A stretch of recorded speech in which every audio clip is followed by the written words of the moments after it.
Hi everyone, welcome to legal buddy. आज हम लोग चैप्टर 4 भारतीय न्याय संहिता का पढ़ेंगे जो अबेटमेंट की बात करता है। ठीक है, तो अबेटमेंट का मतलब होता है, देखो अगर सिंपल इंग्लिश में बताना हो तो अबेटमेंट का मतलब होता है हेल्प करना। ठीक है, अबेटमेंट मीन्स हेल्प करना। ठीक। Section 45, a person abets the doing of a thing who instigates any person to do that thing. ठीक है, पहला क्लॉज है तो who instigates any person to do that thing. अब इंस्टिगेट, अगर आपने किसी को कोई काम करने के लिए इंस्टिगेट कर दिया है, उसको उकसा दिया है, उसको एक तरीके से एनकरेज कर दिया है, तो आप अबेटमेंट माना जाएगा। ठीक है। Clause B, engages with one or more other person or persons in any conspiracy for the doing of that thing if an act or illegal omission takes place in the persons of that conspiracy and in order to doing of that thing। ठीक है, अब ये कहता है कि अगर आप conspiracy कुछ लोग मिलके कर रहे हैं, उसमें से आप, जैसे लेट से 5 लोग मिलके कॉन्स्पिरेसी कर रहे हैं, उसमें से आप उस कॉन्स्पिरेसी को आगे बढ़ाने में किसी एक के साथ भी इंगेज हो गए हो। ठीक है, और वो कॉन्स्पिरेसी असल में हो गई है। ठीक है, देन अबेटमेंट माना जाएगा। ठीक है। सी पार्ट कहता है intentionally aids by an act और illegal omission to doing of that thing. अगर आप किसी चीज को इंटेंशनली हेल्प कर रहे हैं उस काम को करने के लिए, या उस काम को ना करना पड़े उसमें हेल्प कर रहे हैं, किसी तरीके से ओमिशन के लिए उसको मदद कर रहे हैं, then that will be considered as abetment. ठीक है, हम लोग अबेटमेंट इसलिए पढ़ रहे हैं क्योंकि आप लोग भारतीय न्याय संहिता अगर आगे पढ़ेंगे तो आपको इस चीज को पता चलेगा कि भाई किन किन केसेस में अबेटमेंट ऑफेंस है और किन किन केसेस में अबेटमेंट ऑफेंस नहीं है। ठीक है, तो लेकिन अबेटमेंट है क्या चीज, वो सेक्शन 45 से आपको पता चलेगा। ठीक है, एक्सप्लेनेशन पढ़ लेते हैं।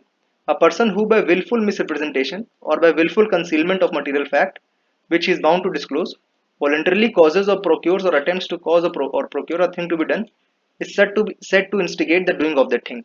ठीक है, अब यहाँ पे जैसे क्लॉज ए में इंस्टिगेट वर्ड निकला था।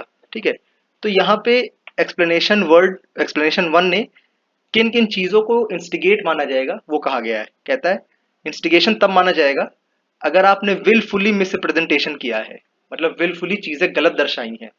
ठीक है, और by wilful concealment of material facts, आप जानते हुए कि भाई ये एक इंपॉर्टेंट फैक्ट है, ये मटेरियल फैक्ट है, आपने उसको जानबूझ के उस चीज को छुपाई। ठीक है, और आपको पता था कि मुझे ये चीज बतानी पड़ेगी, उसके बाद भी आपने वो चीज बताई। ठीक, और वॉलंटरली कॉजेज और प्रोक्योर्स, आपने कोई चीज को प्रोक्योर करने में, कोई चीज हासिल करने में आपने हेल्प करी, तो वो सब चीजें इंस्टिगेशन कहलाएंगी। ठीक है, अब ये इलस्ट्रेशन है, इलस्ट्रेशन इंपॉर्टेंट है। आप लोग अभी, चूंकि अगर पढ़ूंगा तो वीडियो लंबी हो जाएगी, इसलिए मैं इसको नहीं पढ़ रहा हूँ। एक्सप्लेनेशन टू क्या कहता है, whoever either prior to or at the time of commission of an act does anything in order to facilitate the commission of that act and hereby facilitates the commission thereof is said to aid the doing of that act। ठीक है, अब कहता है अगर आपने किसी भी चीज को, कोई चीज ऑफेंस हो रहा है, उसमें उस चीज में आपने थोड़ी सी उसको फैसिलिटेशन करा, फैसिलिटेशन करने का मतलब है कि उस चीज को आसान बनाया, तो then also it will be considered as an abetment. ठीक है, अब सेक्शन 46 पढ़ लेते हैं।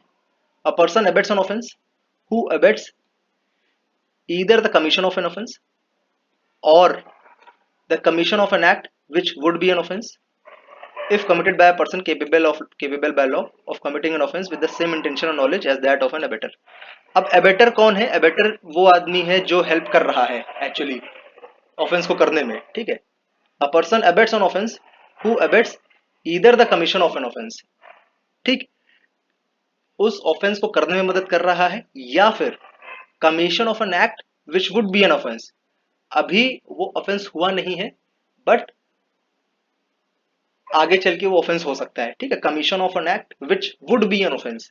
ठीक है, if committed by a person capable of not. ठीक है, अब ये सिंपल सी बात कहता है कि अगर a person capable by law का मतलब ये हो गया जो 12 साल के ऊपर है। ठीक है, 7 साल से ऊपर है। ठीक है, 7 साल के ऊपर का आदमी है, वो ऑफेंस कर रहा है, is of sound mind and everything. ठीक है, तब आप अबेटर तब कहलाएंगे जब आप कमीशन ऑफ एन ऑफेंस, जो ऑफेंस हो रहा है उसमें हेल्प कर रहे हैं, या commission of an act which would be an offence, वो ऑफेंस अभी हुआ नहीं है लेकिन उस ऑफेंस की तैयारी में आकर मदद कर रहे हैं, then also you will be called an abettor. ठीक है, एक्सप्लेनेशन 1 क्या कहता है? The abetment of illegal omission of an act may amount to an offence although the abettor may not himself be bound to do that act. ठीक है, अब देखो, अगर कुछ किसी चीज के लिए आप ड्यूटी बाउंड है करने के लिए, आप वो अगर नहीं कर रहे हो, ठीक है, then that will also be an offence. ठीक, although the abettor may not himself be bound by that act. ठीक, कहने का मतलब है, अगर एक पुलिस वाला है, पुलिस वाले की ड्यूटी है कि एफआईआर लिखनी है, he is bound by that duty.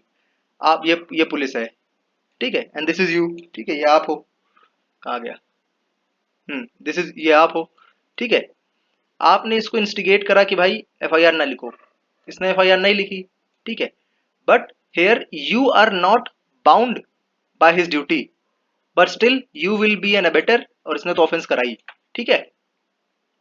तो ये था explanation 1। Explanation 2, to constitute the offence of abatement, it is not necessary that the act abated should be committed or that the effect requisite to constitute the offence should be caused। कहने का मतलब है कि भाई देखो, आपने इसको abetment कर दिया कि एफआईआर ना लिखो, इसने एफआईआर लिख दी, तब भी आप अबेटमेंट के लिए जिम्मेदार होंगे। This is what explanation 2 says. This is very very important and a very very controversial aspect, ठीक है। अब भाई ऑफेंस हुआ ही नहीं तो आपने अबेटमेंट के लिए कैसे आप प्रोसिक्यूट कर दोगे, ठीक है। So this was section 46 and this was section 45. Thank you for watching and have a good day, and I hope section 45 46 से थोड़ा सा आपको क्लैरिटी मिली होगी क्या कहते हैं ये लोग, ठीक है। Thank you for watching.